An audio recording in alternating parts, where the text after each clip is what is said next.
What up? What up? What up? What's going on, people? Another another time we show up. Uh-oh. Whoa. Whoa. Hey, how's everything going, man? What's happening, Stead? What up? What up? What up? Yeah, so hey people, it's Adolph J. Rocky. We got Conspiracy Brother. We back at it for another one, man. We're gonna try to bring you our content consistently on Fridays, and if we could do it in person, we feel it'd be even better. Today is a special show. We're kind of not talking about politics, so to speak, but we are talking about cultural issues, and as a segment, we're gonna refer to it as Freedmen Reacts, right? Because there's a lot of different things that goes on outside of the quote unquote reparations space or political space, but if you look at it from a Freedman's lens, you can kind of dissect a lot of the dysfunction that is in society, right? If you really look, take it from a perspective of, hey, because our people have like really no wealth, and that's due to our, position in this country historically. Um, you'll have a better understanding. It's a better way, a world view, understanding of why we're seeing these things that we're seeing, right? So that's my take on it. There, you want to kind of give them some summary of what we're going to be going over today. Yeah, and kind of to kind of hit on what you just talked about. Um, I think it's important for us to be able to contextualize some of some cultural issues in a way that makes sense for the Black community. For some people who don't see it immediately, like me and Brother Jay Rocky was just talking earlier about the Ukraine video we did, 2 years ago, almost 3 years ago. Mm-hmm. And we got a lot of pushback in the comments because people were saying, what does this got to do with Black people? And 3 years later, almost 2 years later, you've seen some states in the U.S. allow for non-citizens to be police officers, which is something I talked about. You see situations where they're giving illegal immigrants from wherever, various countries, thousands of dollars in food assistance and housing and other types of federal benefits that they are not given to, descendants of freedmen who might be in need or American citizens in any way. Mm-hmm. Different programs. They are moving them into our neighborhoods, as I said they would. And they are, if you see what's going on in Chicago, what do they call it? Tren de Aragua or Tren de Agua.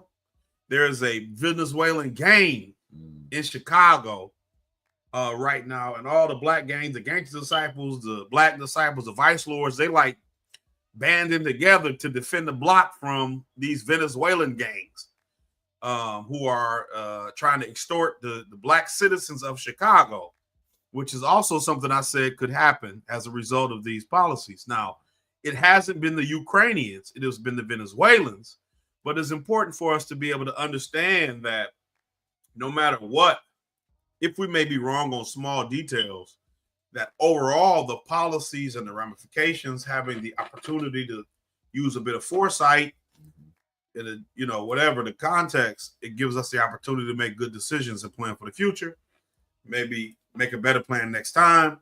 So with this same story or with certain cultural issues, it's important for us to look at them through a context that might help us to be more strengthened in our resolve or undergirded as we fight for reparations or as we fight for better for our communities. Maybe, if we fight for better schools for our children, if we fight for better policies for our communities in general.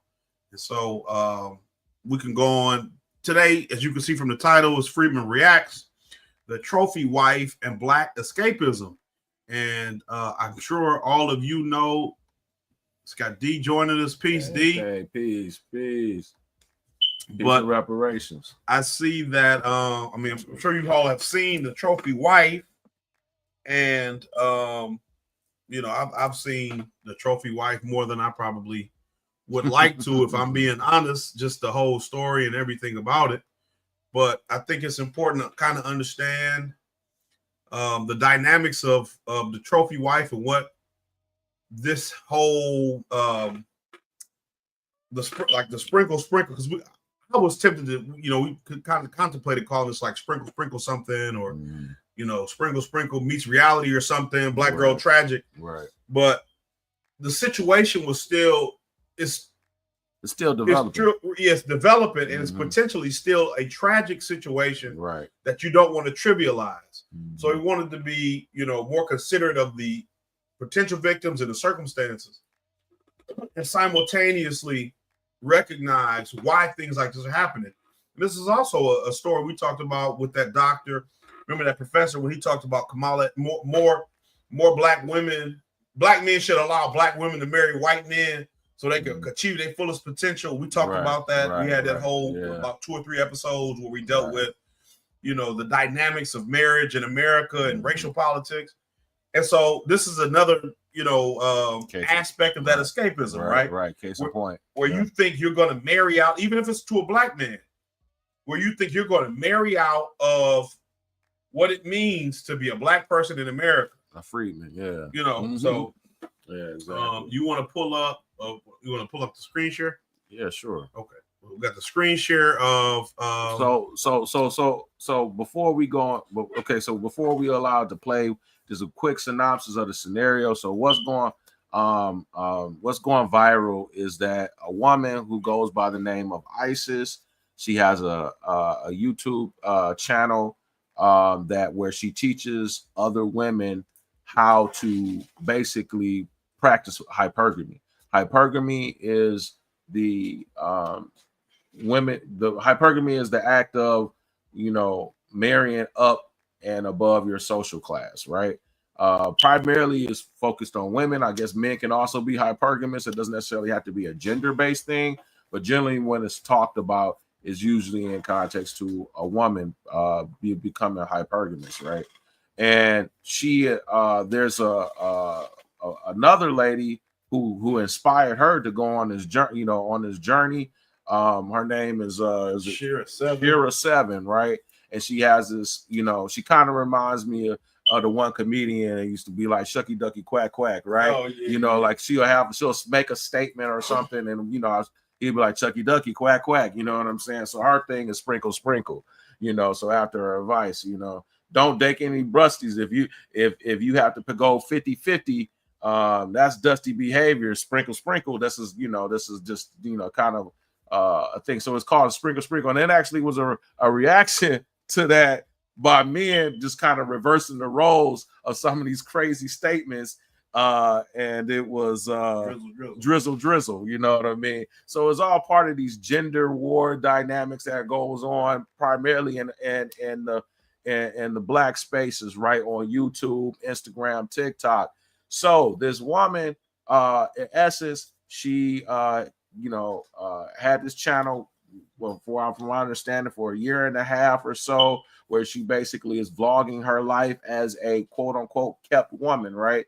And she goes on to come recently and expose that the alleged higher earning husband, high value earning husband, or what have you, she accused him of basically essaying his own daughters that they had together. She's so anyways, we can go ahead and just play it. We're gonna react to the things in the video. So this is another content creator, Riva TV, kind of breaking it down, the story or what and everything, as well as the counter to this, because things of this is a very moving thing. This was like as of Wednesday. This first time I'm seeing it hit up in my feed on viral. So without further ado, let's roll the clip. Let me just I'll have to do like a sound check. I just want to make sure the video plays with audio. So I'll have the video play just so I can make sure it plays. And so give me a second to make everything work.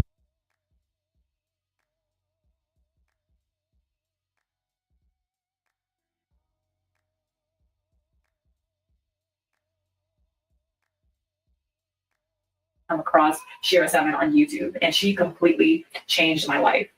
And she basically taught me what a high value man is and what to look for when. So it is working. I'll rewind it just so we can get the video from the start. I happened to come across Shira 7 on YouTube, and she completely changed my life. And she basically taught me what a high value man is and what to look for when trying to find a husband. Oh God. Gosh.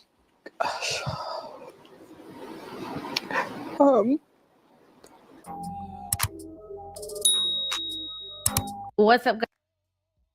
Yeah. Brother J Rocky was saying fair use. Fair. But this is Reba TV, so she has pretty good content. A lot of it deals with the gender relationships. Relationships and gender issues in the Black community. Mm-hmm. That's really been a really popular topic. I guess the last 6-7 years or so. It seems like.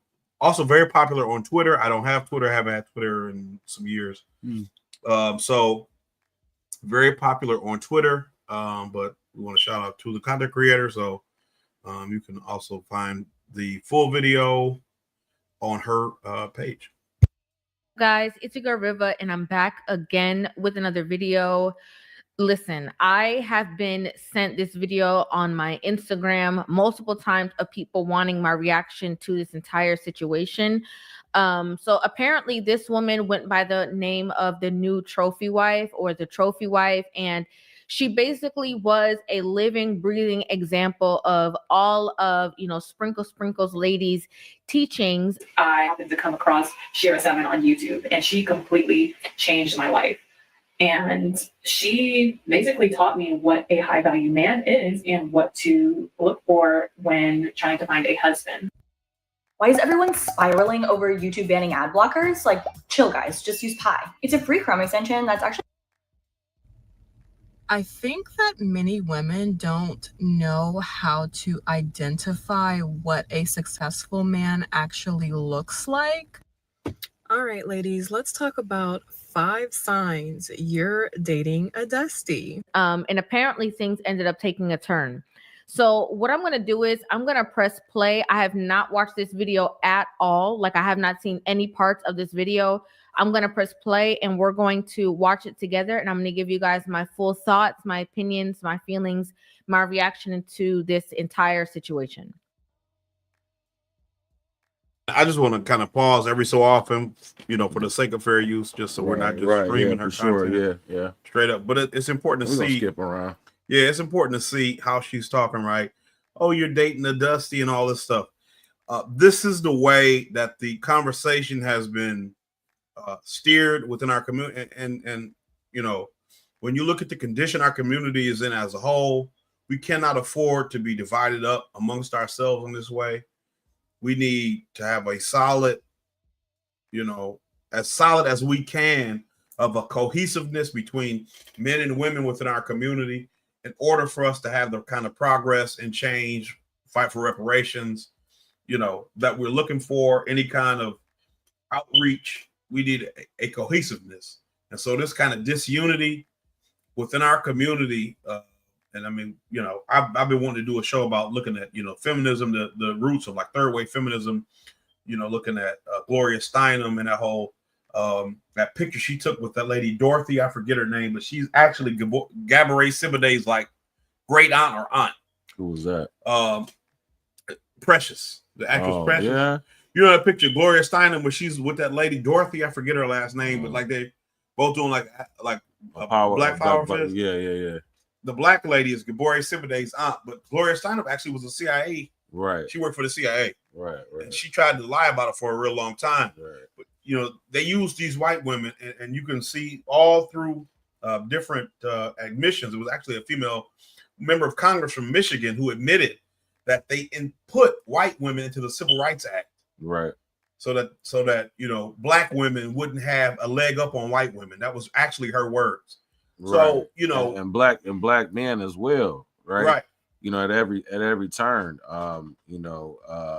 white women have use their whiteness. I mean, it's, you know, it was apparent even, you know, in this election, why, you know, the patriarchy, women are included in that, you know, their mates are included in that, Right. or what have you.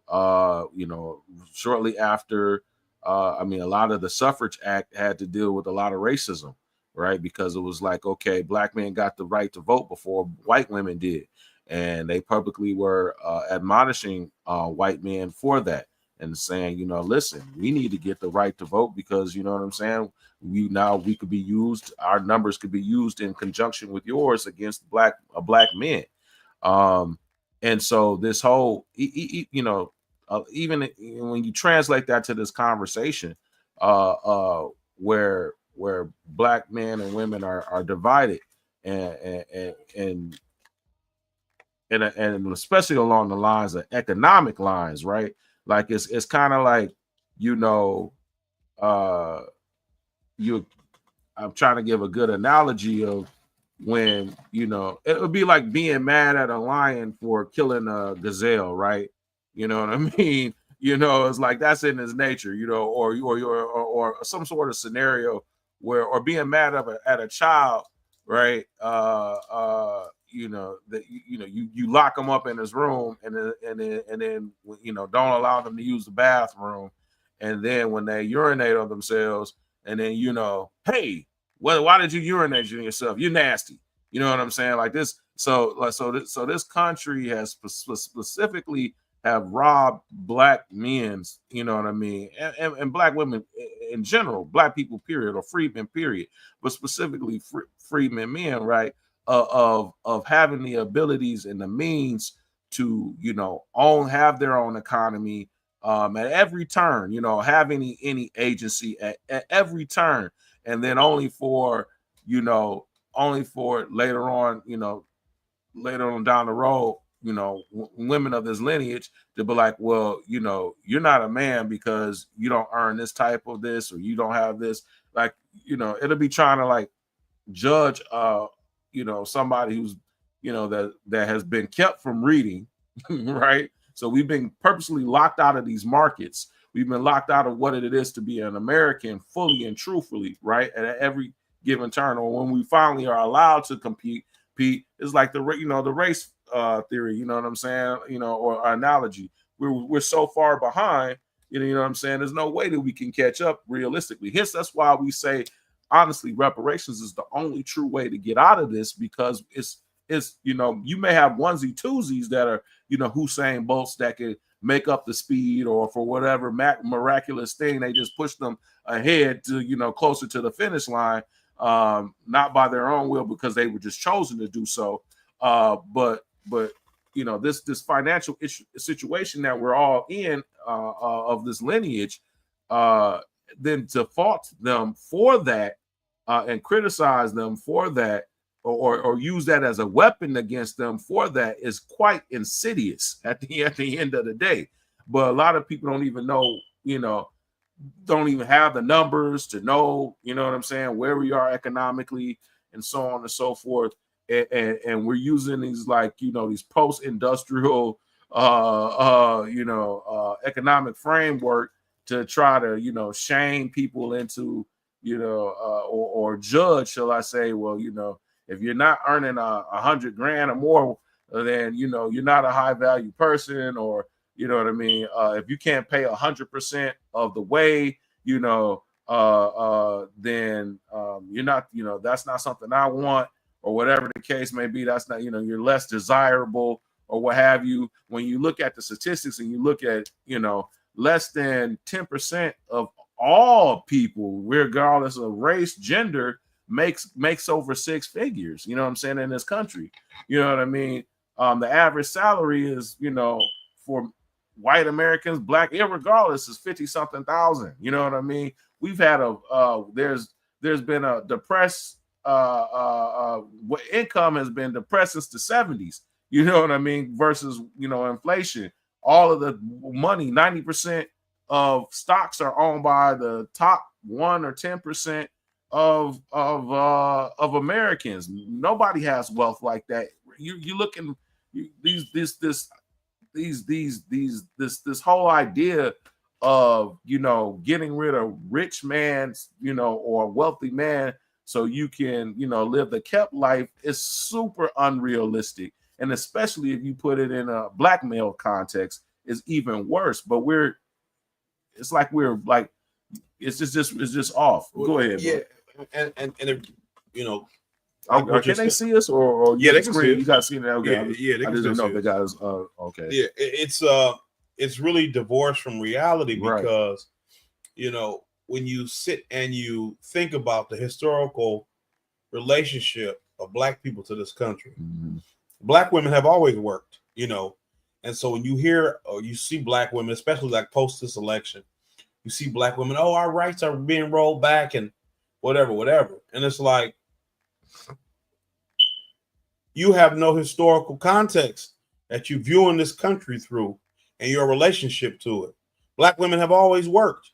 Black women have never had any rights. I mean, you know, historically, obviously we've had rights, but I'm saying that to mean this is not new territory. You shouldn't be surprised if things happen, but you also shouldn't be, you know, oh, this is fascism, whatever. Like we've said on the show before, black people have lived under a state of fascism in this country our whole time being here. Right. With you know, our rights have been completely disregarded. It was a rule of law from the Supreme Court that, you know, black people had no rights, that white people were duty bound or obligated to abide by. And that's almost a direct quote. I believe that was Talmadge with the not Dred Scott. Was that Dred Scott, right? It could have been, yeah. And so, because that was the Plessy versus Ferguson, established separate but equal. Right. And so, you know, we need to understand that. You need to be able to understand the historical context of your relationship with this country and not be surprised. You can still be upset. You can still want to do better.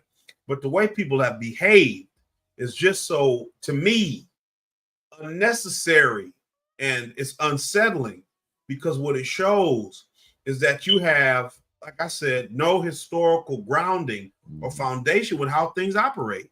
Right. But you know, we can get back to let's get back to it. Hi, trophies. Welcome back to my channel, or welcome if you're new here.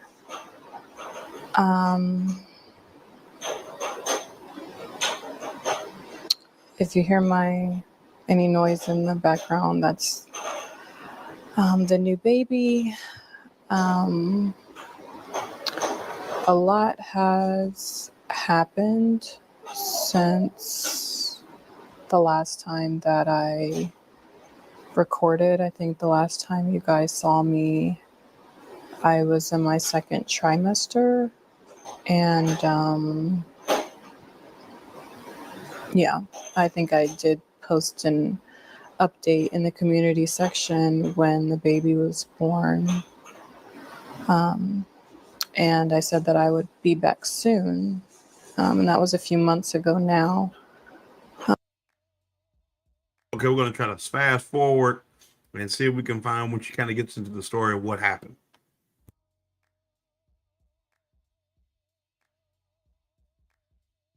Can you believe that this guy in this picture is me?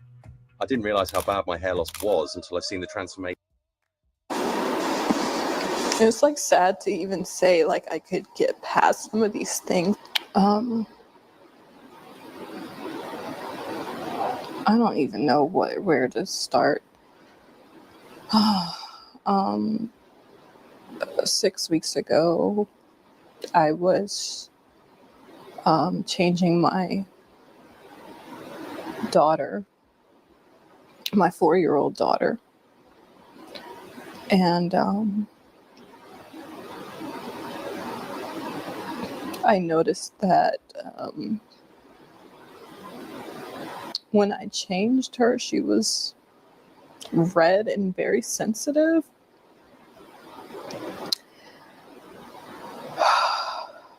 And immediately, my first thought was, did someone touch her?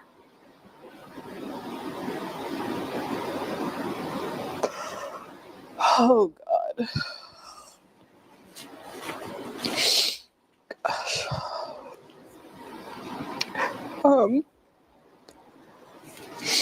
So I asked her, I said, baby, did somebody touch you? And she ended up saying it was Daddy.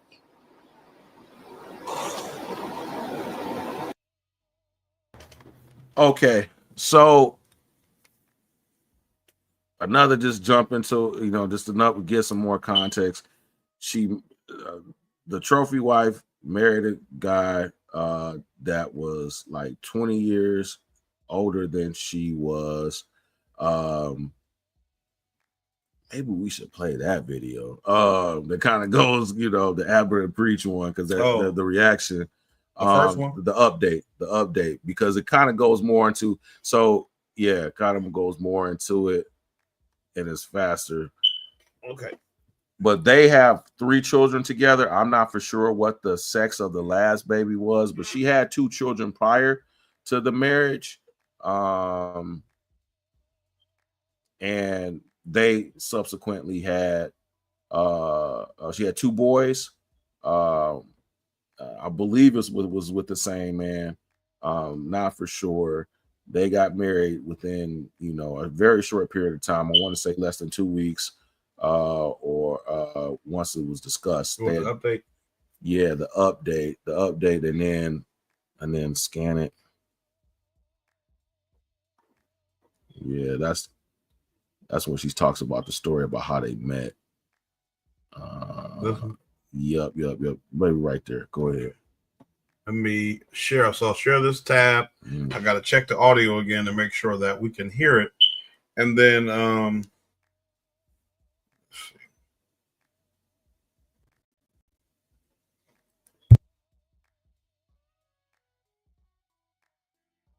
man, it's not good to put all your eggs in one basket, but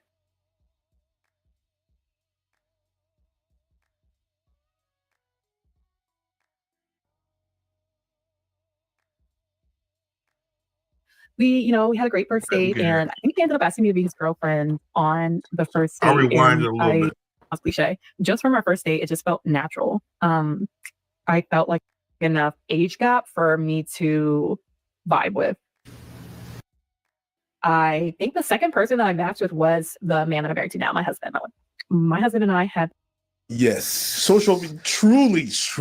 That's self-admitted. And just another detail that's really important here.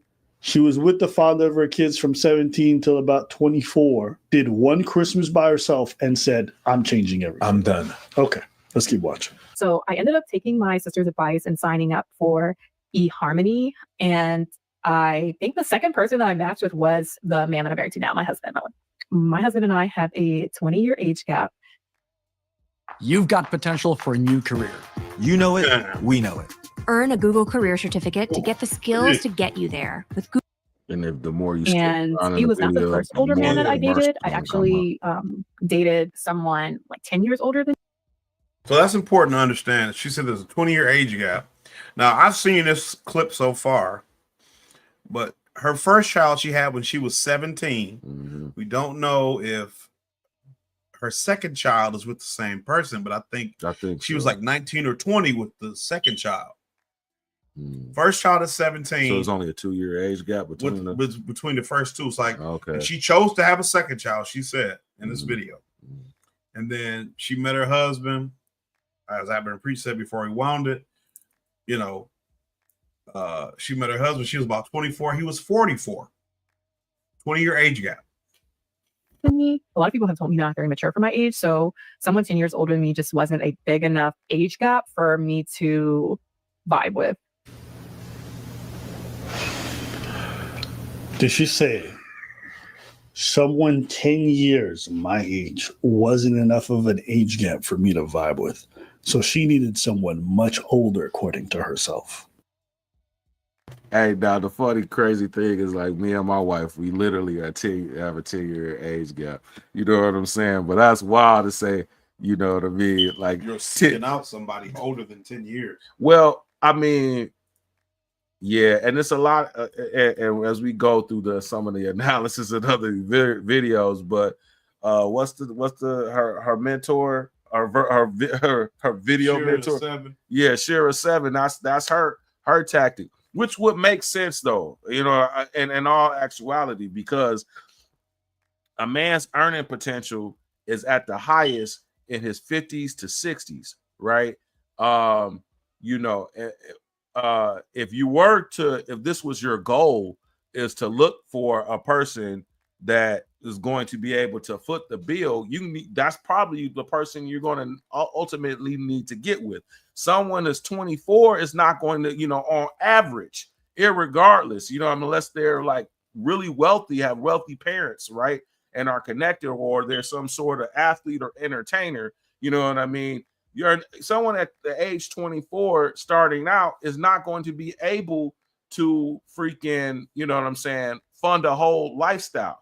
You know what I'm saying? Like the age when that was available was when we were still you could go into the factories straight out of high school. You had living, wages were set up to where there was only one, the man was only one house.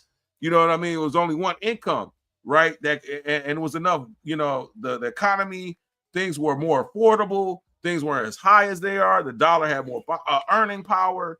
A lot of these things that we've talked about in previous shows where of the nuclear family, right? Mom, dad, however many kids, 2.5 kids or whatever. But see, if you don't understand this economy and you understand what has been done over a period of time, all of our manufacturing, those union jobs, have been depressed. You know what I'm saying? Manufacturing was sent overseas by the elite ruling class. You know what I'm saying? Immigration was brought into the country that further depressed wages, right? You have and specifically to our story, you had the prison to school pipeline, a situation and complex, right, that were brought on by both Republicans and Democrats alike. Hence Joe Biden, 1994 crime bill. You know what I mean? All these things have done, so when we did have that situation where that was actually realistic for middle class to working class people, to where, the husband worked and the wife could stay at home, or what have you, when we did have this, 50s, 60s, and obviously decades prior, right, where that was, where you could have that situation or what have you, by and far doesn't exist for anybody in this country outside of the ultra wealthy. You know what I mean? And honestly, what funny enough, a lot of people, the thinking of, Rosie the Riveter when women started entering the workforce was because of World War II. By and large, it was, but really when women started really getting into the workforce was in the 70s and 80s. And it wasn't because, in mass, you know what I mean? We really white women, but like you were saying, black women have always been, part of the workforce, since the time we came here from slavery on forward, right? They were black, outside of maybe some of the higher boule, you know what I mean? But ultimately, black, far and large, the mass majority of us, come from sharecroppers, you know what I mean? Things, people of that nature, domestic servants, there's no it's not by happenstance that a lot of these industries that a lot of these things that are predominantly done by black people even to this day, beauty the beauty industry and services like barbers, hairdressers, right? We were that in slavery. There's you know what I'm saying? There's no magical reason why we dominate a lot of these fields. You know what I'm saying? Most black restaurants, right? You know what I mean? We were cooks, you know what I'm saying? Because we were forced to be to our obviously slave masters, right? There's no mystery why we still, most of the black businesses that are around are in the services industry, right? None whatsoever. I mean, even with the Jeffersons, right? They were trying to show a positive story of, hey, moving on up. What was his business that George Jefferson was in? Cleaners. You know what I'm saying? Right? You know what I mean? Many blacks were wash people. We did the, you know what I mean? There's no it's a through line to a lot of stuff that goes back to that time frame, you know what I mean, post-slavery and so on and so forth. So I forgot my larger point in all of that, but ultimately it's just there's a lot of this perversion that we were seeing is linked to a lot of historical issues that we've had from the very beginning. Instead, and I mean, when you look at as you were talking about women in the workforce, right, and how that increased, and you looked at immigration and all those things. I was talking to my wife earlier. Mm-hmm.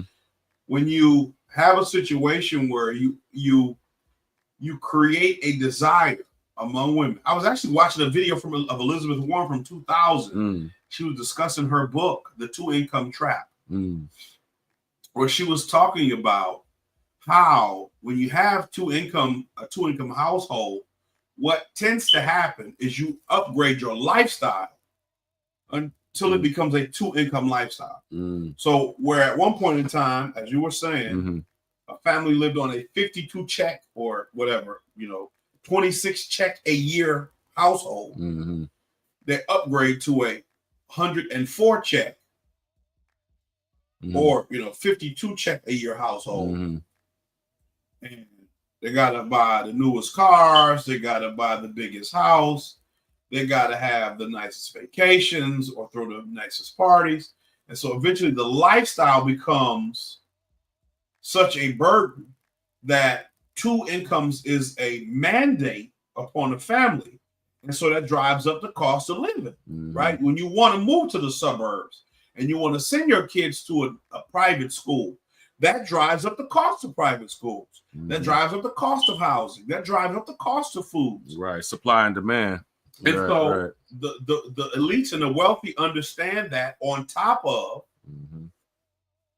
how they know that all that disrupts the unity and the cohesiveness of a family, as we talked about earlier. If mom is working, if dad is working, if they're both tired when they get home, there's going to be less opportunity for the parents to be involved in the children's lives in a meaningful way. Not impossible. It's not impossible.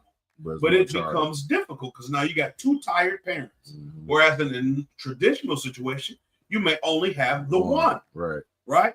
And so, as we have talked about, and I have wanted to really, like I said, I wanted to get into the way that the third wave specifically, but feminism in general, has been influenced, in my opinion, based on some research that I've done by the elites in order to destabilize working class and lower middle class families. For example, in the 20s, in the early 20th century, it was illegal for women to smoke cigarettes. They could not legally smoke tobacco. What happened is the tobacco industry, in order to create the demand for women to start smoking after it became legal, because I guess, they realized, hey, we got 50% of the population who's not smoking. Right. Even if some of them are sneaking and smoking, right, we don't have 50% of the population is not smoking to the level that they would be if they were smoking. What they allowed to, what they advertise directly to women is, these are freedom sticks. Your husband, your father, your brother, your boyfriend, well, they didn't have boyfriends, but they don't want you to smoke. Show them that you're just as capable as a man. You have as much freedom. And they call them freedom sticks and want women smoke. And so look at the perversion of, what we would call free will, that you would use it to manipulate somebody to poison themselves with this product. Now, this is not a moral, I'm not making a moral or value-based judgment on cigarettes or tobacco products or anything. I'm just saying objectively, with the knowledge we have now, we know what tobacco and cigarettes do. We know the kind of chemicals they put in. But they use that in order to sell more cigarettes. Right. And that's just a simple example. And so, as you said, Rosie the Riveter, you know, this idea that it was all because of the war effort and this desire for a robust American defense at home is only partially true. I mean, you know, if I put my conspiracy brother Tinfoil Kufi on, and we get into even why the U.S. got involved with World War II, you know, we'd have a whole different show. Right. And so, you know, but yeah, you know, we need to be aware of all these and how they fit together, right, and understand the fuller context. And what I think you were hinting at is the reality of what it means to be Black, what it means to be working class, or lower middle class, or just getting by or poor in this country, and what that means, and the unrealistic nature of these internet relationship gurus and love gurus who will tell you to only look for a man who can provide you with this, or only talk to a man who will pay all of this, and if he don't, he's a dusty. When in reality, there is no,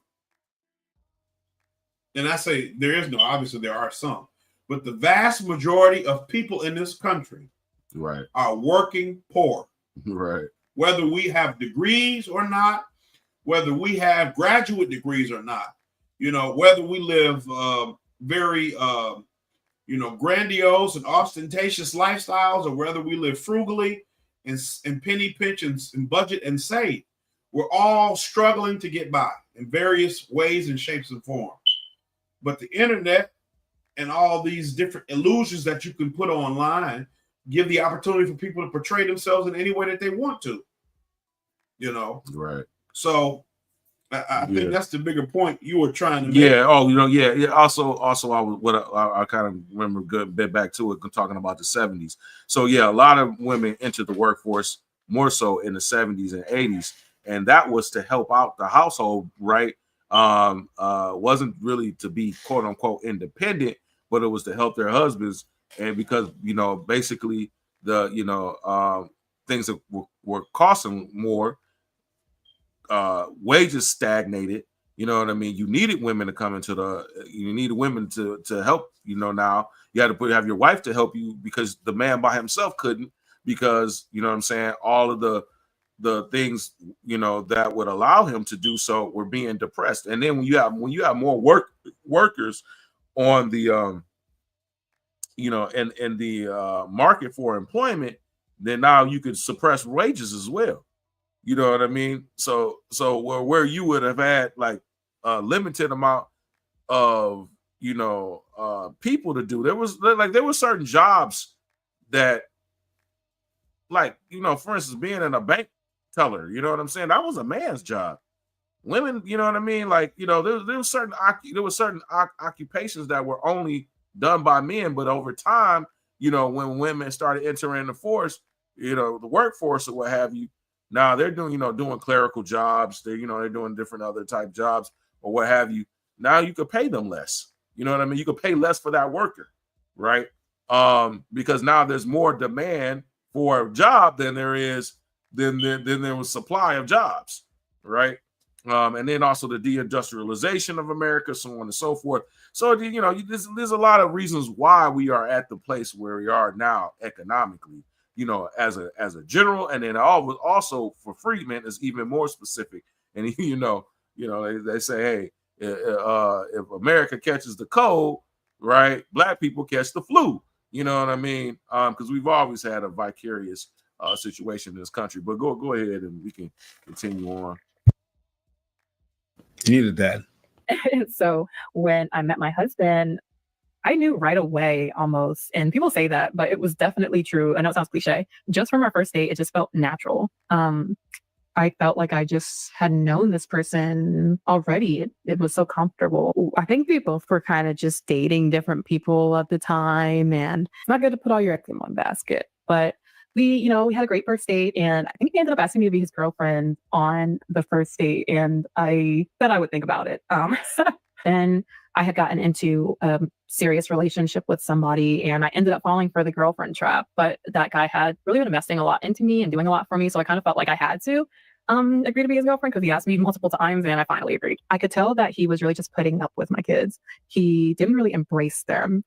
And I just packed all my stuff and left. And it was crazy because the next day, my now husband, reached out to me and was like, "Hey, how are you doing?" And I told him, I just got out of a relationship, and I kind of told him a little bit about why. And he was telling me "Oh, those are my boys," and he had genuinely really connected with my kids, and he was not the kind of man that was just be nice to them to get to me. It was very genuine.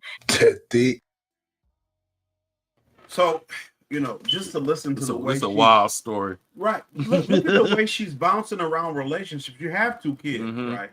And so, you see a lot of people online say, "Oh, don't date single moms," or boys, people saying all this stuff about single moms and stuff. I'm not going to make any statements about whether or not a person should get involved with single moms. It's not the point of me bringing this up. But you have children, and they are vulnerable. Right. 2 boys. You are just having all these different people in their life, even if it's just 2 guys, even if it's just 2, that quickly you have moved around to different men who are involved with your children. And then this new guy says, well, first, on the first date, he says, "I want you to be my girlfriend." That's strange, because how do you know you like somebody this much, this quickly? But then, as soon as you break up with this one guy, he contacts you. Don't know how often. That's not stated. So we don't know if he's been hitting you up in the DMs and you just have been leaving them on red or what. But as soon as you break up with this one guy, you move back to this other guy. And then you're saying, he's just so genuine and I know him so well and all this other stuff. And with the greater context of the story, which we saw earlier, where she's saying that, he potentially touched his own children, you don't know the man at all. Now, full disclosure, there seems to be some inconsistencies in her story that don't really seem to line up with the facts of what she's talking about. His niece, and I don't know if we have that video queued up. I think we do. It's the same one with on River TV. Yeah, you gotta move up to 35 minutes. So would I keep playing this first? Yeah. Just go. Okay. Just go. After that isn't even the most shocking part. She went on a couple of dates with him, and they already met the kids. They already vibe. They already vibe with the kids. Okay. Yo. Sorry. No. I don't care. Victim blame, whatever. Okay, let me say this real fast. All right. You're a parent. You're dating strangers. That's cool. You're not supposed to invite them to meet your kids. They're not even your partner. After a couple of dates. Oh, my days. I'm sorry, but no. Okay. See, this is the thing. Yeah. And I want to say, as a parent, it is. As a parent, I wouldn't be comfortable having my kids around new people like this who I wasn't. You got to get back to her story. Oh, okay. So yeah, I'm just saying to skip. Yep, there we go. Go back there. As a parent, I wouldn't feel comfortable with my kids being around somebody new like that. Right. You know what I'm saying? Right. And so for her to just be so cool with it, oh, it's no big deal. He was so good. Like it gives the impression of just like a homeless, hungry, needy, down on your luck woman. You know what I'm saying? Like a real just sleep on the couch. I don't have nowhere to go, nothing else going on for me. And so while she's talking about Dusty, that's a Dusty, that you giving off a Dusty vibe. Right. Since we're talking. That's, if you know what I'm saying? Like that's what that energy gives off. Oh, that's not the kind of thing as a parent that I would ever do with my own children, to have them around a person in such an intimate way, in such an, you know. But here's what I'm going to say. Assuming that what she's saying is true. Because even in the part that we show with the Abba and Preach reaction, right?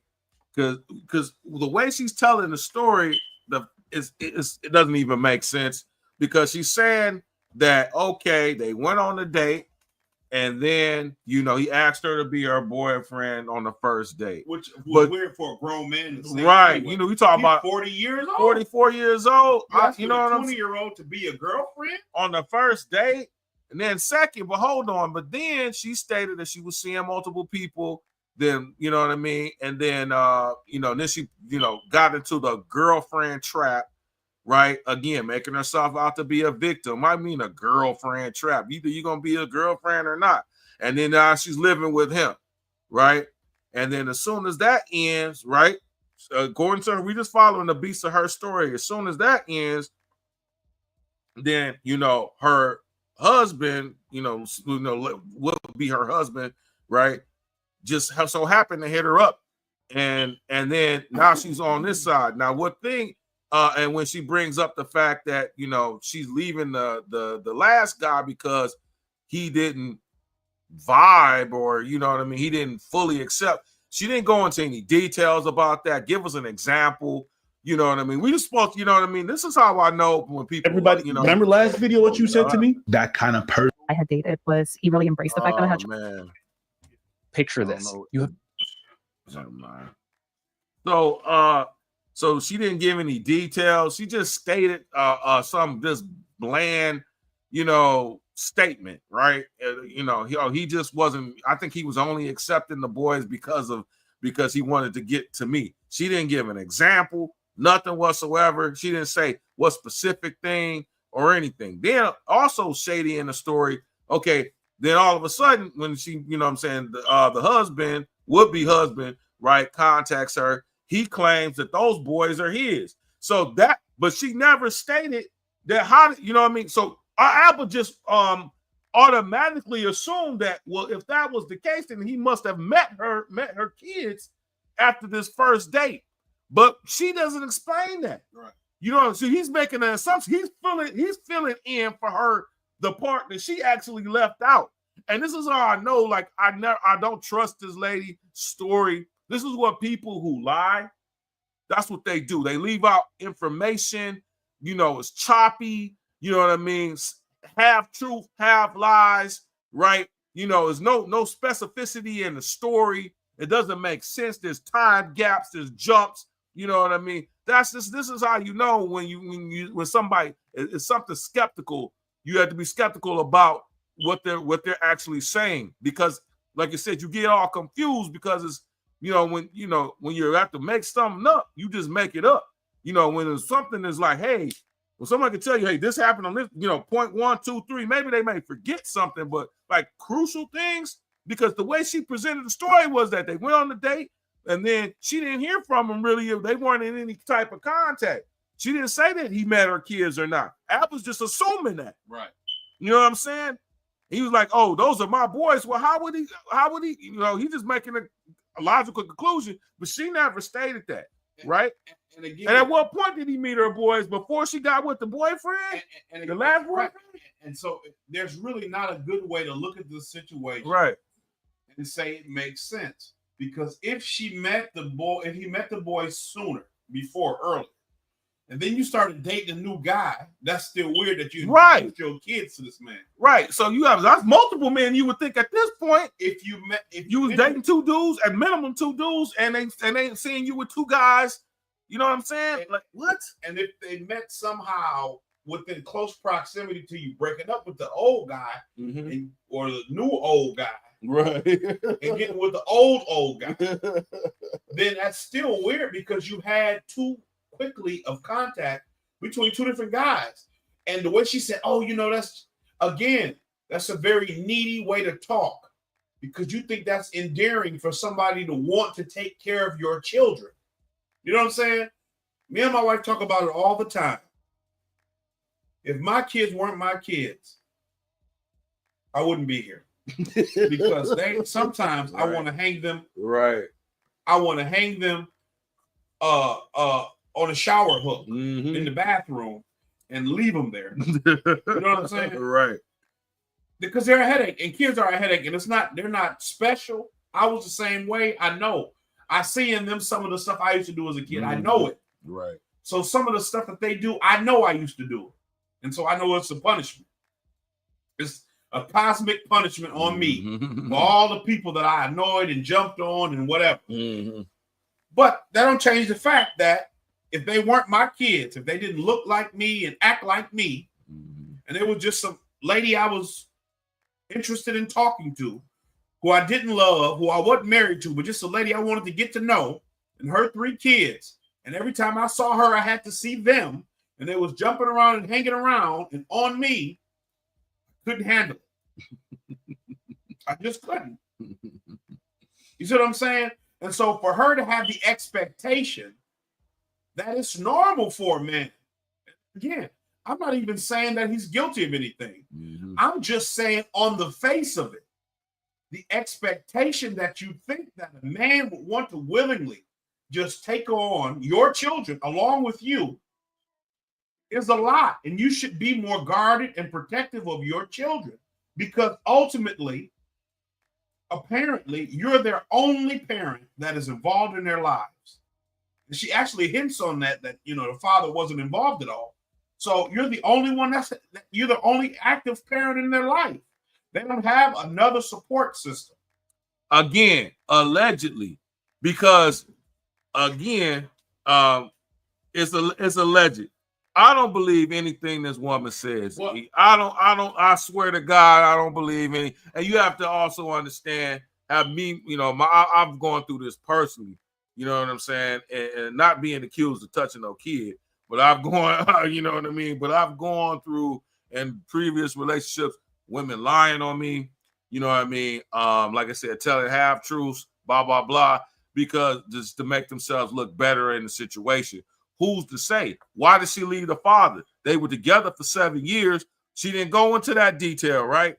She just, she just left. Why? She didn't go into that, right? Who's to say that the father wanted to be part of the, we're making assumptions. You know what I'm saying? That the father of her 2 boys is who we were talking about, wanted to be in his 2 boys' lives. But she's galleon off with this one, that one, and the third. He might not even know what the location is. You know what I'm saying? We know plenty. I personally have been in situations where, hey, if you're not doing what they want you to do, then guess what? I'm gonna pull back access to your kids. I've had that, you know what I'm saying? In some form of fashion. You know what I mean? And the state allows that to occur, and we as a society allow that to occur because somebody way back in the 1600s said that a child should be with the mother. You know what I mean? And through English common law, when you have a separation of any type, let alone people who are married, especially you ain't got no standing if you're not married.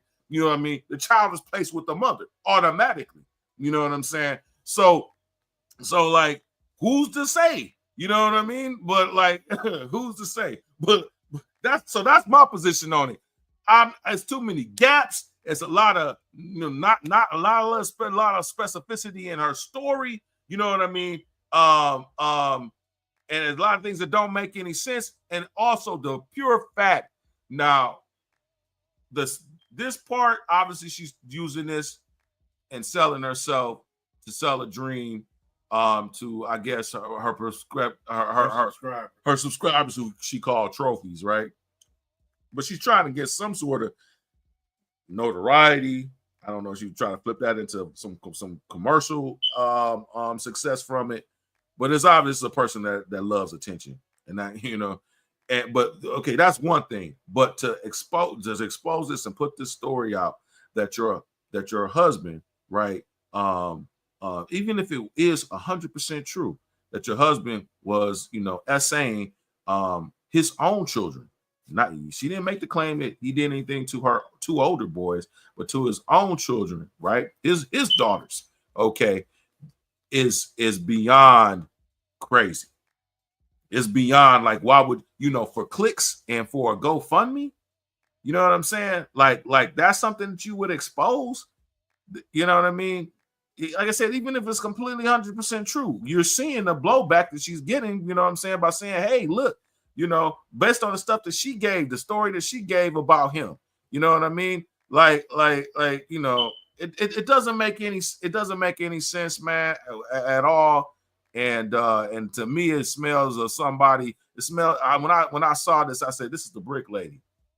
It's the Brick Lady, y'all. If you guys are not familiar with who the Brick Lady was, there was this woman who was of Ethiopian, Somalia background, right? She had, she accused black men, right? Who was, in this case, this was a phantom. And in this case, it wasn't anybody real. This woman has some sort of condition where her face puffs up, and she got on YouTube, or got on social media, claiming that a black man hit her in the face with a brick, and by her face, was swollen, right? And it appears that the swelling came from being hit with the brick. She does this spontaneously, just goes on Instagram Live, right?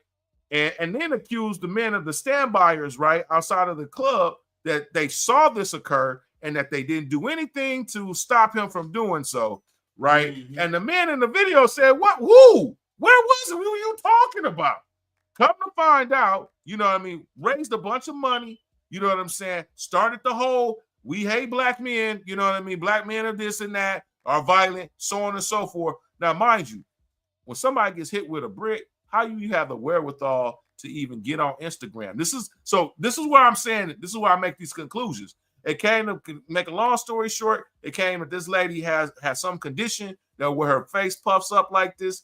She intentionally made this story up just so she can get money on GoFundMe or what have you. She had done something similar in the past in a different locale. I think this was in Texas where she did it this last time. It was investigated. It was found out that this was completely made up. And guess what? She's being charged for making a false police report, and also for trying to, they had to give all the people who donated to the money back.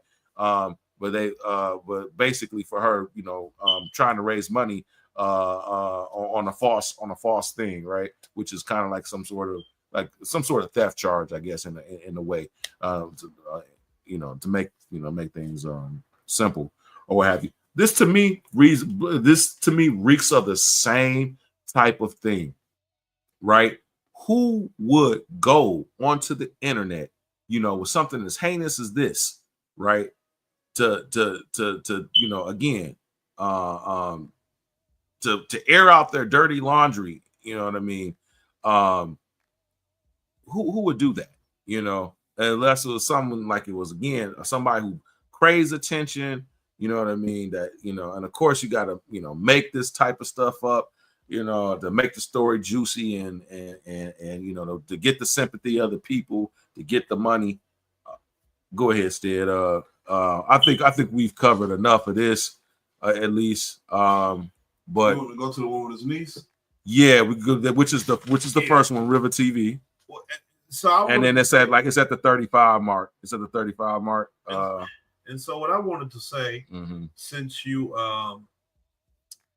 brought it up, yeah, it's important to right there. It's important, I think, to understand one thing you said is the new EB-5 visa is back. 2020. You talked about the brick lady and all this issue with fraud. Right. But the one thing is important to understand within the context of the show is escapism. Because what you're trying to do, right? I don't know if this woman is black. They say her name is Isis. And somebody says the niece here is going to say her name is Paloma. So I don't know if she's Hispanic, because I know Paloma is like a Hispanic name as far as I know. I don't know if she's Hispanic. She looks black. I'm sure a lot of people may think she's black, given the state of the current election and all this stuff. Right. If anybody's black, right. As long as they got brown whatever skin, happened they're in the black. situation, I have not. So who knows? Okay. But when you're bouncing around, going from man to man to man, you listen to the Sprinkle Lady. You're talking about Dusties, trying to teach people how to be a trophy wife. You marry a guy after meeting him for a year with 2 kids. Like one of the videos she has, my journey from being a single mother to a trophy wife in a year's time. In a year's time, yeah. You're trying to escape the realities of blackness. You're trying to escape the realities of blackness and single motherhood. Right? Those 2 variables together, that either of those variables alone, and that's what you're trying to do. And you're trying to teach other women to live this delusion with you. Like you said, a lot of people, it's a desire for attention or whatever. Since this may appear hypocritical, but because the access to cameras and microphones and everything is so easy nowadays, right? The platform is so. You have people who they can share and they desire to have compliments on their appearance or on their thoughts and on their ideas in order to boost their own self-confidence. And so this is what she's trying to do. Everybody wants to have a fan club where they've got followers, trophies and whatever. And I really, I've talked to people about this. I do this show really for the opportunity to leave something of memory for my family whenever I leave this earth. For them to remember me by, for them to remember their father, their uncle, their brother, their son. If I should have an untimely exit, they can remember my thoughts and my views. When my children get older, they have the opportunity to see what their dad was like. If something should happen where I'm not able to walk or talk in the same way that I am now or think, they can hear what their father thought when he was young and semi-able-bodied and semi-present of mind. And they can try to take and glean any knowledge or information or perspective that I have to give or that I had to give over the course of my life. And this is like an opportunity for a diary and a dialogue and sharing the thoughts and opinions of freedmen in the Midwest on YouTube, right? We can tell posterity, right? Yeah, They call it, that's what the point of this is. I'm not really, I'm not trying to have a fan club. I'm not trying to necessarily become, the next big thing. I would like to be able to hopefully give some information and some knowledge. We would like the show to be impactful in a positive way, to inform and educate people, to wake people up, to push the reparations conversation, along with all the other people who are pushing reparations, to push the political education conversation, to push the historical conversation, right? The historical education conversation would be fantastic. But, we're not sitting here trying to create turn ourselves into demagogues. That's not what the objective is. It just isn't. We don't have like a vast social media presence where we're sitting out there trying to churn out content in order for you to have some kind of like cult of personality over us. This is really just trying to get good information out in a way that we think is useful and in a way that we think is not happening in other places. Also for posterity. So I'm going to continue this clip, and this is going to be the husband's niece with some information. Not seen those videos as well, so we're going to go ahead and watch it. I'm going to press pause and play, and then we're going to react to it together. Hello, everyone. My name is Dee, and I am the niece of the trophy wife's husband. Now, I know you know who the trophy wife is because she's been going up and down my timeline for the last couple of days. Her name is Isis, or Paloma, which is her real name. This lady is completely insane. Let's just start from there. background story. Her and my uncle got together really quick. From what I've been seeing and what I've been told, she thought that she was getting a come up with my uncle. But then when things didn't go her way and she pretty much seen that she could no longer hide the things that she was doing behind closed doors, she ended up trying to find a different route, which was to come on here and lie to you all and tell you that her daughter had been touched by her dad, which that is not the case. Her daughter had been touched by her son. Okay, hold on a second. Okay, wait, hold on a second. Hold on. Time out. Too many things. So, Reva's going to say something, but I want to say something before she does. If you listen to this story, you can say, well, of course she'll defend her uncle. But as of now, all we have from both sides of this story is hearsay. We don't have any police report or evidence of police reports filed. We don't have anything from either party besides hearsay. This person says SA happened, and this person here says SA did not happen, and that the lady was kind of a scammer and she was trying to get a come up.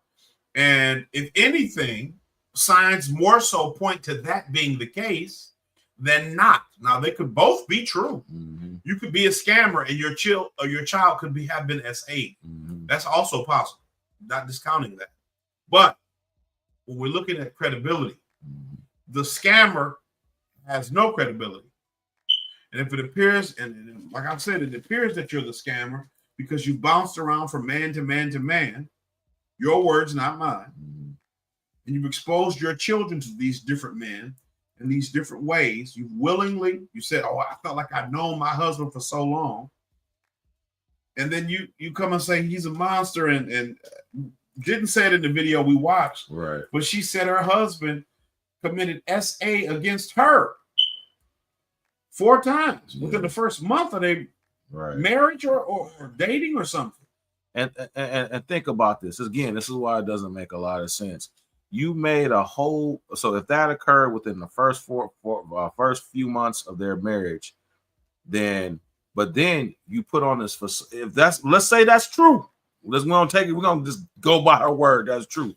Then you go on for 1.5 years singing his praises about how he was a trophy wife. Not only that, then how he's a high value man, and therefore by him being a high value man, then that makes you a better woman for being able to attain this high value or obtain this high value man. You teaching other people how to get a high value man that quote unquote SA'd you 4 times within months of your marriage, right? Not only that, then you also have 3 additional children with him after these alleged SA events. Like, make it make sense. Make it make sense. Like, if that's not the cognitive dissonance, you know what I'm saying? Where you can have it on one hand, this guy was doing this, this type of super harmful things to you, but then you can separate that and get over that, and then sing his praises and show how and then elicit other women to do like you have done, right? It just doesn't make sense, bro. At best, what it looks like is you're complicit in your children's harm, right? Because you have put them in a position where they are. I mean, are they alone with this man, their father? Are your sons alone with this man? You see what I'm saying? Even if they're not, you don't appear to be an adequate security against this man. And so this is a situation, you put on this facade for the internet and you project this image. I'm living a high life and all this and all that. And the reality is you get SA, so you say, so allegedly, if we take what you saying is true, you get SA by a guy 4 times, and you stayed with him the whole time and had children with him. 3. 3. So, again, no, this is not a desire to victim blame, but it's understanding that there are no easy ways out of this, right? You're not going to sprinkle or drizzle or dusty or whatever your way out of being black in America. We need a robust reparations program, right? None of these slogans or any of this stuff is going to do it. It's not going to happen. So I'll keep playing. Have been talked about so far. Wait a second. Let's start with the beginning. So she's saying that they got together really quick. Again, I've never seen any of these videos. This is the things I always talk about. You need to vet for a long time. You need to know this person. That's why when people clown people for dating people for 3, 4, 5 years, I've never been a part of that wave. I've never had that. You guys can go back to previous videos where I've talked about it, because again, you need to spend time and be around this person in a certain space to truly see them in all different facets so that you can know them. Next thing is that, the conversation being that she, was looking for a come up. Again, if you're following Sprinkle Lady's advice, they always talk about it. She's a financial advisor, not a relationship coach, right? So what does that mean? It is teaching women how to get the bag, how to secure the bag, not to find good husbands, find good men, have everlasting long relationships. It's how to find somebody who's the weakest link, who will pay all your bills and allow you to stay home. That's all that she talks about. So if that woman was a devout, person following Sprinkle's advice, obviously it was a come up. Now, for this woman. And just to pause here. So essentially, it's the Sprinkle Lady. I don't watch any of her content. I've seen clips, and we got a clip of her here. But what she's saying is the Sprinkle Lady teaches a woman to be a user. That's what she said. That's what she teaches. Again, I've never watched her content like that, so I don't know if she's got some variety of things that she tries to teach her audience to do to improve their lives. But this is what this woman, Reva TV, has said, that the Sprinkle Lady teaches you to be a user. I'm putting what she said in a nutshell. She teaches the women to be users. Get the weakest link man who will pay for everything. And, I've talked about this on this show before, and it's something, our family says it's kind of like an inside joke. It's not a joke, but the lady Helen Baylor, she's a gospel singer. She used to do like disco in the 70s and stuff. She was like a backup singer. Right. And she got this album. It's like a live album, if I'm not mistaken. And she talks about how she was doing cocaine in the 70s. And she said she met a guy and he gave her some cocaine for free. And then she says in the video, in the song, she says, how many of you know it wasn't for free? Right. Because there's always our family, we always, it's like an inside joke we have. Right. How many of you know it wasn't for free? Right. And so with this, nobody is letting you take advantage of them for nothing. Right. Bill Withers, the song Use Me. Use me to use me up. Right. And he said at the end, talking about you using people, it all depends on what you use. It ain't too bad the way you're using me, because I sure am using you to do the things you do. Right. You see what I mean? No, even exchange is no robbery. It's transactional. Right. It's a transaction. Just because you think you're getting over on me doesn't mean that you are. Right. And just because you don't think I'm getting over on you doesn't mean I'm not. That I'm not. That I'm not. Right. Right. And so you got a man who you thought was just some dummy or some square, because the Sprinkle Lady apparently directed you to get the weakest link man to let you sit in the house and who will buy you everything. And it has called, allegedly by your words, which appear to be, spurious at best. Allegedly by your words, have caused your family great turmoil. To say that she knows for a fact that didn't happen If you did not live in the household, if you were not there 24/7 watching that child, I can't 100% say that you know for a fact that that did not happen. Okay, because you can think that you know somebody, but until you live with them, see them 24/7, you cannot 100%, put your name on the line and say you know for a fact that that situation did not happen. But now she's talking about the son. Let's continue. And she didn't want anybody to know because she wanted to try to make it seem like my uncle was the bad guy because she wasn't getting what she wanted in the divorce. For you smart ladies out there who sat up there and thought to yourselves, oh, this cannot be true. This can't be, something that a woman would allow, which it's not. It's not something that a woman would allow. I am a victim of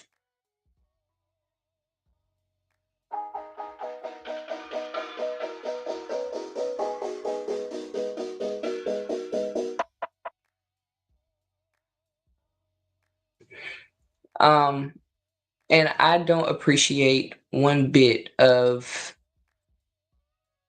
the accusations being put out there, especially not just because they're fake, not just because that they're out there just for clout, but because of the fact that this involves a family member of mine who I care about dearly. Multiple family members, if you want to put that out there, because the kids are my family too. But the boys are somebody else's. The girls and the last baby are a part of my family. Okay, so that would mean that obviously, so she had two sons when she came into the situation, and so the daughters in whom she's talking about these allegations are against are with the husband. Now, what I think is interesting so far is that basically this woman is trying to say that the divorce was already in Sue, right? So this is how she's making it seem like she had to divorce her husband because of this. This woman is saying something different. She's saying, no, they were already divorced. And because she wasn't getting what she wanted out of the divorce, she added this. Which, I'm not going to lie, it makes a little bit more sense in the story because, again, to hear that, not have a conversation, run, leave, and all this kind of stuff, the exact steps are a little bit different than I would have assumed how it would naturally go in that kind of situation. And if they're being harmed in any kind of way, I definitely would want to stand up for them, for sure. But her son is the one that the baby first initially said that was touching her. My grandmother was changing the baby one day and she seen that it was red down there and she said that her brother did it. Now, when they went to court, the court did not believe what she was saying because Paloma had already ISIS had already put out a case against my uncle because my uncle was furious when he found out that her oldest son was touching the girls. So he went out and tried to, seek help to figure out what he should do about getting her son away from the girls so that they would no longer have to go through this. But as soon as he did that, ISIS went and took papers out on him claiming that he did it because she didn't want her son to go down for it. This whole thing is foolishness, okay? Let's just be real. This whole situation is just foolishness, toxic, chaotic. It just sounds like some mess. But if what this woman is saying is true, she says, I don't think she said it yet, but she says in the video too that the what did she say? That the lady had abuse charges on her. Yeah. She says that the lady had abuse charges on her older two kids or something. Yeah. She had a case of abuse or neglect or abandonment or something with her older kids. So allegedly. Yeah. That's what she said. We don't have any way of, nobody's produced any evidence. So again, like Reva said, this is a mess because all this is hearsay online. Mm-hmm. No police reports produced or shown. Nope. No evidences. Nothing. Just all hearsay, slander, or libel potentially. Mm-hmm. Somebody's lying, or everybody's telling the truth.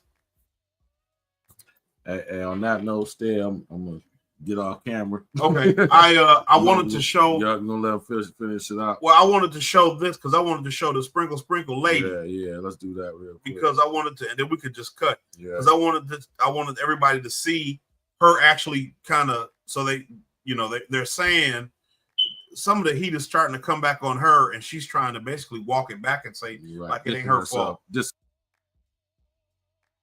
all the detriments to the sprinkle mentality. If anybody marries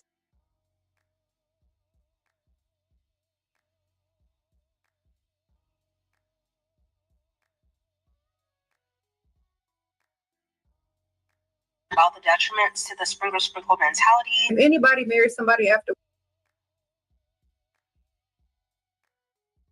1 week, they dumb. I'm sorry. Sprinkle. If you dumb enough to do that, I'm sorry for you. I'm sorry. But if you're sitting out there, you learned everything from me. Did you learn how to be smart? Did you learn how not to be desperate? You didn't learn from me? Did you hear when I said stop being desperate? Did you hear when I said don't be a pygmisha? Did you hear when I talked about background checks? Did you hear when I talked about all this other stuff?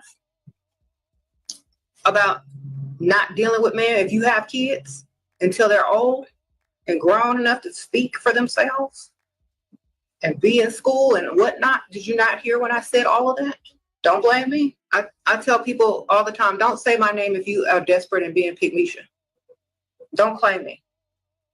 If you are desperate and you're not smart enough to get the bag, flip the money, have options. If you stupid, don't claim me. If your IQ is low, please don't claim me. I teach women to be smart, not desperate. If you're desperate, don't claim me. So that was Shira 7. Hey, she sounds like Rick James, don't she? Desperate. Cocaine's a hell of a drug. But, so that's her. She's just, but I mean, even the sprinkle lady is saying what we have been saying. Right. If you got kids, you shouldn't be dating, let alone bouncing around from man to man. Mm-hmm. If they're not old enough to be in school or whatever, to talk, to tell you what's going on, probably should just, hang out and try to raise your kids and be stable. But the thing about it is you present, and so she's still got to have some blame in this, because you present this lifestyle, and the sprinkle lady presents this lifestyle and this fantasy, this idea that you can, get the bag and flip the money and, whatever. And life don't work like that. The sprinkle lady is making YouTube videos. Mm-hmm. You know what I'm saying? You know who don't make YouTube videos? Elon Musk. Yep. You know what he does do? He's on Twitter. You know why he on Twitter? That makes him money. Whatever crazy thing he says or does on Twitter makes him money. Yep. If you buy CNN or MSNBC, he'll be on there all the time doing crazy stuff, saying crazy stuff, because it will make him money. You know who else is never on YouTube? Jeff Bezos, the guy who owns Amazon. Right. Filthy, stinking rich. Bill Gates, never on YouTube. Warren Buffett, the guy who owns Zara, I forget his name, Carlos Slim in Mexico, never on YouTube. Mark Zuckerberg, never on YouTube. You see what I'm saying? So you have this idea of all these gurus who got all these ideas. Right. If you was really so rich, if you was really so wealthy, oh, you got all these people. Oh, yeah, I got this plan that I hope you make all this money, and I just wanted to share it with you. No, you don't. Because if you was rich, you wouldn't be thinking about me. You'd be somewhere living your life. Mm-hmm. It's not to say that rich people aren't, some of them ain't nice and friendly and want to just help. But vast majority of people are just thinking about their own lives, their own families. Unless you know them personally and you can strike up a real relationship with them, right, all they're concerned with is doing what they got to do for their own lives. They're not trying to save the world. They're trying to keep themselves rich. Yeah. And if they're trying to, if you hear, here's the thing: if somebody got to take, is selling to you how to get rich, that's because they trying to get rich. Yeah. like even that Rich Dad Poor Dad book. Right. I read a little bit of it. Yep. But I heard like he made money. He was going broke. And he made so much money on that book. Right. Yeah, that flipped his fortune. And so we need to understand that when we look at some of these people. Right. It's all great to fantasize and think, oh yeah, she got all these ideas. But why are you on YouTube making YouTube videos? Trying to be monetized, trying to accept super chats. Because this is your job. Right. Your job may be more glamorous than mine. Your schedule may be more free. You may be able to do what you want when you want to, opposed to somebody like me who works at a job that I got a bunch of time clock. Right. But the reality is, if you were so rich, if your plan was so foolproof, if your thing was so put together, you wouldn't be making YouTube videos. You see what I'm saying? You wouldn't be trying to convince other women to live this fantastical life that you have somehow, like, what was that guy named Ty Lopez? Remember him? Yeah. I don't know who the dude is. I don't know where he went. Yeah, he the one with the bookcase. Yeah. I read all these books and I got this Lamborghini. Like, bro, but where did you come from? And where did you go? All that shit was some bullshit. Yeah. They go to LA and they rent houses with these cars and walk around. You can rent these houses and stuff for hours at a time. And whatever's in the house, you can have it. And you can make up a whole fantasy about who you are. And if you pump a couple dollars into making YouTube videos, you can sell a course, or you can get more views on your channel and monetize, and then you're good to go. That's just what happens. To me, is you selling to the suckers. You know what I'm saying? Yeah, it's just an updated get rich quick scheme. Right. That's how. So going back to that, I watched the thing on Trump family and stuff. So Granddaddy Trump was the first one to come over, right? Yeah, from Germany. Right, from Germany. And so I think he went out west with the gold rush and shit. You know what I'm saying? But then he realized, like, you know what? Just digging in this water and all this shit ain't where it's at. How about I sell the tools, and you know what I'm saying? How about I sell the shit to the motherfuckers that's doing it? So you know what I mean? So that's how he got into business. You know what I'm saying? I think he had a hotel and everything. But he realized do like prostitution stuff too. Like he had a he had a brothel and shit like that too in that gear. But he realized, like, hey, you know what? I'll just sell to the suckers who trying to come out here to make, to dig for gold. And like you said, that would have been the equivalent of a get rich scheme. You know what I'm saying? But that's where you get the team of San Francisco 49ers in 1849, the gold rush. Motherfuckers was going up to the mountains and hills, searching, hey, somebody hit it rich. It's no different from cryptocurrency, nothing, all of NFTs. NFTs, you know what I'm saying? Like, it might be like a few mofos, like the first people to do it. Then they, you know what I'm saying? And now their job is to sell on you so you can pump up the coin. By the time you get into it, you getting gold dust. Yeah, exactly. Yeah, I'm gonna sell you this land. And you go, you know what I'm saying? And you go out there, you buy it, you digging in there, you gonna go broke, man. All the 5-pound nuggets, and all that shit's gone. You sifting through sand and gold dust, trying to get you a half a quarter, a half a 16th of an ounce. Right. You know what I'm saying? Right. That's the reality. Yeah, exactly. That's just over. You remember everybody was all on the NFT. Oh, gotta get an NFT. Yeah. And I remember I'm sitting there like, but if you could just take a screenshot of an NFT, you got it. Right. Oh, well, I got the original, but what's the difference? Right. You paid all this money for a digital internet picture that I've got now because I screenshot it. Right. And now you don't hear about them at all no more. It was just a large money laundering scheme. Yeah, really. That the whole apparatus convinced the common man to get involved with in order for them to launder money quickly, randomly, and then poof. Yeah, the Ponzi scheme. Yeah. That's what it is. You got the first layer, and that's going to encourage them to get in, so to pump the shit up. You know, a pyramid scheme, Ponzi scheme. You know what I'm saying? What was that called? That with that Bankman-Fried, that FTX, that cryptocurrency marketplace. Bankman-Fried was giving all that money to the DNC, and they was giving it back to him. Right. And he was giving it to the different candidates. So you know, all we're gonna shut it down. Yeah. But I say all that to say, you know, you can't like we had a show. You can't out trap being black. Right. You know, right.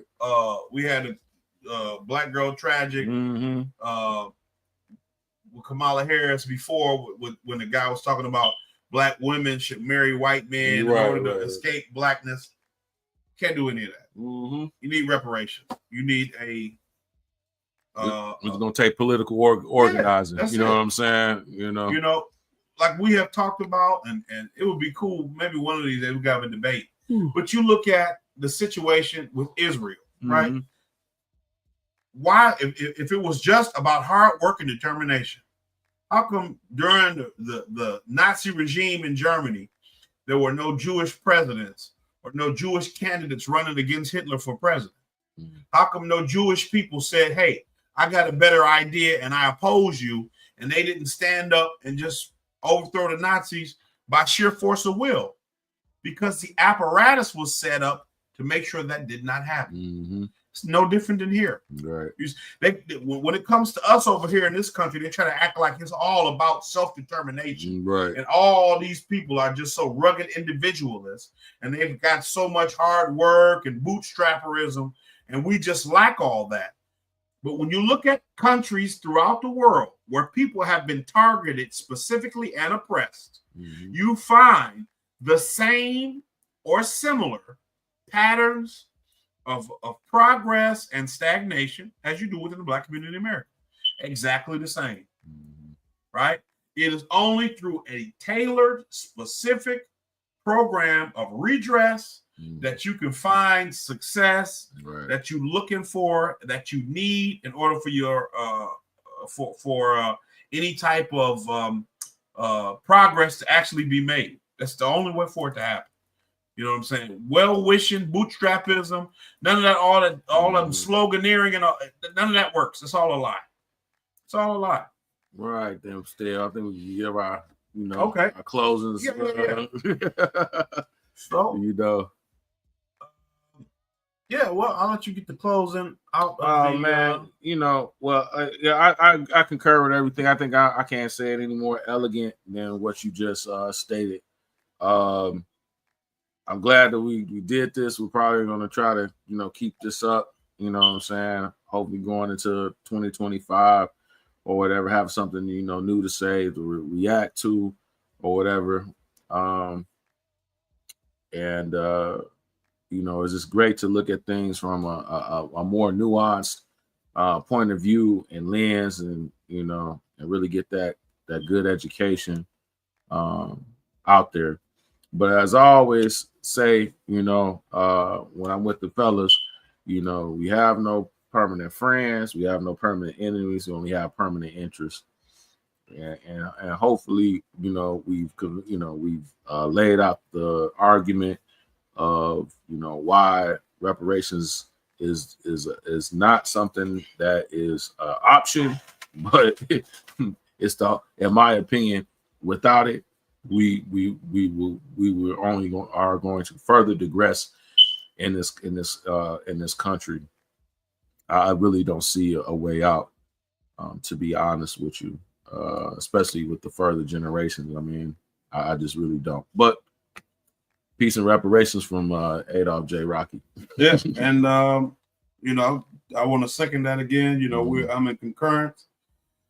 You look at the wealth stratification that is occurring and the consolidation and calcification of it.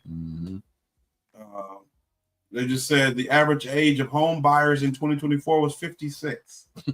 It is up from a year ago. I think the average age was 48 or 46. So every year, progressively, you're seeing homes are out of reach for the average American. You see the quality of life for the average American is decreasing. Brother J. Rocky talked about it earlier. You know, since the 70s, you've seen an increase in women in the workforce. Consequently, or concurrently with that, you know, the wage for the real wage for the average American worker has gone down since like 73. Yes, yep. Right. So you know, you double the workforce and you do not double the jobs available, and wages go down. That's not a coincidence. You know, like one of the things I say, there are no coincidences. So, and you know, we're not advocating that women not be in the workforce, right? But ultimately, this whole idea that, you know, you're going to find, you know, that there's this abundance of men, right? No different than, like, again, what happened in the gold rush, right? All the gold is gone, you know, after, you know, this idea that you're gonna find this, you know, this rich, wealthy man, like there's enough of them to go around to where you could sell that to a general audience, right? Like it just doesn't make sense. It just doesn't make sense whatsoever. You know, we're not in that time anymore where that was more, you know, attainable, right? Where that was the pretty much the standard framework. You know what I mean? Irregardless of what, you know, social economic level that you were on in America, right? And you know, there was at a point in time, and that primarily was for white men, you know what I mean, and for the white society. I mean, we did have blacks that, you know, I would be, you know, crazy to say, because like my grandmother on my mother's side never worked a day, you know, never worked for anybody. My grandfather had owned his own business, and then when they broke up, you know what I'm saying, she was on public housing, right? You know, she never worked for it. She never was a domestic, never did no job, but just raised my mother and aunts and uncles, right? You know what I mean? Whereas on the opposite end, my father's parents, my mother, my grandmother on my mother's side, she did do domestic work. In fact, that's how she met my grandfather. You know what I mean? So like, you know, you get there's examples of both existing, but far and large, the majority of Black America, you know, at that time, when it was when it was true that you could have a one income household and still make it in this country, those days are long gone. And like I said, and it's really never been true in Black America, by and large, for the majority, really ever. You know what I'm saying? So yeah. And I would recommend if anybody's interested, it's about an hour-long video. Elizabeth Warren, I believe she's on the Massachusetts School of Law, discussing her book, The Two-Income Trap. Because what happens is essentially you're feeding a cycle of consumerism. Yeah. And like Brother J. Rocky said, I'm not trying to advocate for women not to work. That's not my objective. Right? But we need to understand that if there's some way for us to taper our consumerist tendencies and simultaneously maintain a two-income household so that you're not driving the need for a two-income household, but it can be used as a way to free you from the conditions of working overtime and long hours, but you could use that as a way to maybe pay your mortgage off sooner, or to save money that you can invest in ways that might allow you to financial freedom to make some decisions later down the line. You know, that's what you should be trying to do. But you know, that's where we'll be. Yep. You cannot trophy wife your way out of blackness. Right. Can't sprinkle your way out. Or drizzle. None of those slogans are going to work. Nope. It's just reparations. That's all it is. That's our answer. So, peace and reparations, folks. We hope you enjoyed the show.